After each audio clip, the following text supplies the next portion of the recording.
Hello, I'm Suzanne Mendonca and I'm really happy to be sat here next to the lovely Chris Green. So Chris, if you'd like to introduce yourself and just tell us a little bit about yourself really and what you do. Okay, I'm Chris Green and I have a dance school. I've had a dance school now for many years, and I have also become an examiner with the International Dance Teachers Association, which I love. Excellent. So, I mean, obviously we've met in the past, haven't we? Because you've have. come to examine my dance schools before. You've done I have been to examine my school students before. Yes, yes. So, can you just tell us a little bit about what it takes to become an examiner? I mean, how do you go about doing that from dance teacher to examiner? Okay, well that was always something I always wanted to be an examiner, even when I first started training. Okay. So that's where I saw myself long term. It took many years of very hard work.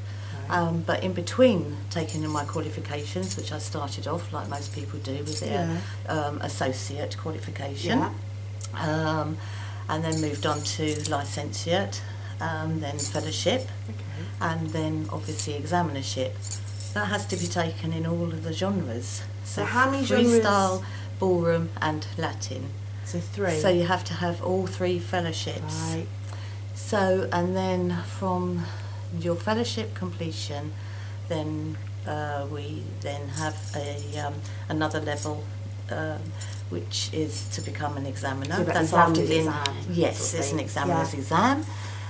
Then if you're lucky enough to get through that and the interview, then we're out there after 3 sessions with a senior examiner. Okay. So by now, as you can see, it's taken quite a few years. Yes. So you need that. You need the experience, and even for those training now and studying from associate, you need some time in between.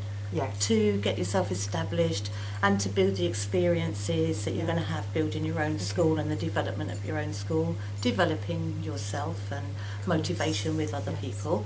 And you need that before you think about taking your next qualification. And is it true that you can't really do the examiner's exam until you're nominated by an examiner? Is that right? You have to be nominated by it? Or is that wrong? No, you don't need to be nominated really. You obviously, it is probably more beneficial by the time you get to that situation where you're going to be choosing the examiner that you train with. Yeah, to be your mentor, as and it you were. and she or he will then become your mentor. Right. Because if you're looking to move on into that to that level, you need somebody really, I would suggest, on the technical committee who is out there all the time. You know, really working current at with that, what's going on. and everything is very current, and you're working at that level.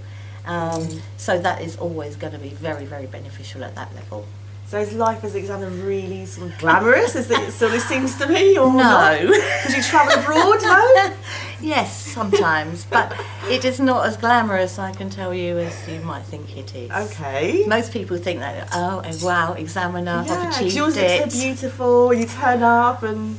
Well, we do that because we want... I do that anyway, because I just like dressing up.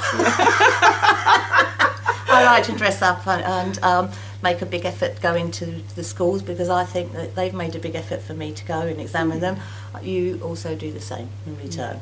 It's called respect. Yes. Okay. So, yes, you have to get up early in the morning sometimes. You have to travel in the snow, in the freezing cold. So often 4 o'clock starts, you know, depending on where they send you to. Yes, it's not as glamorous as you might think. It's extremely hard work, it's extremely challenging, and sometimes if it's a long day, then obviously you've got to travel home. If it's abroad as well for any length of time, you can go and visit Cyprus for 3 weeks and examine for 3 weeks, but having a day off is really not always the option. It's hard work. It's hard work, moving from one hotel to another, and then examining all schools during the day. Sometimes we don't finish until midnight, 1 o'clock in the morning. Then we would have to then go back and do some of the paperwork from the day's session before you move on to another school. So Yes, it sounds very nice, and you might be in 30 degrees in the sun and the heat, and you've left the UK, which is generally freezing cold and raining. But it's extremely hard work.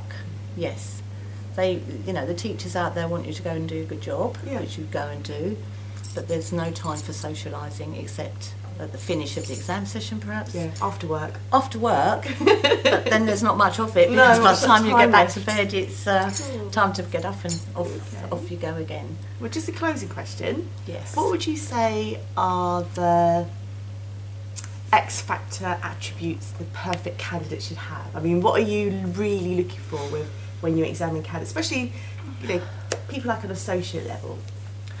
A very cross section of work, really. They have to have studied the book well. Yeah. Their presentation skills need to be addressed sometimes. Yes.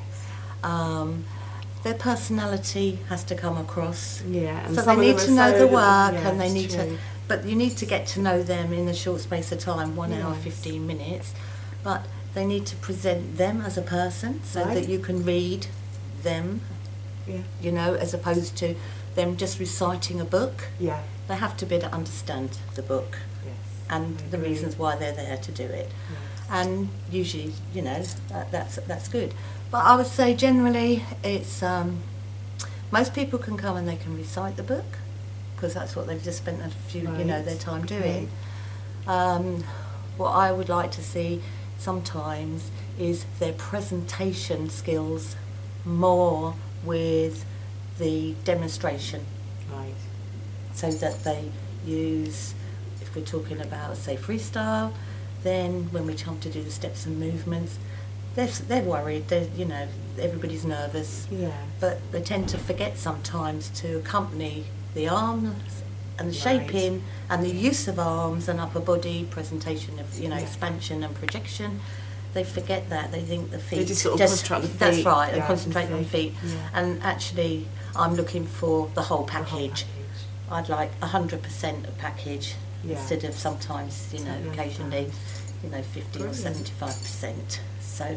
Well, Chris, thank you so much for talking to me. It's been lovely to have you back again. And it's been lovely to come again. It's been really nice, enjoyable. Hopefully we won't leave it so long next time. No, let's hope not. Thank you. Thank you.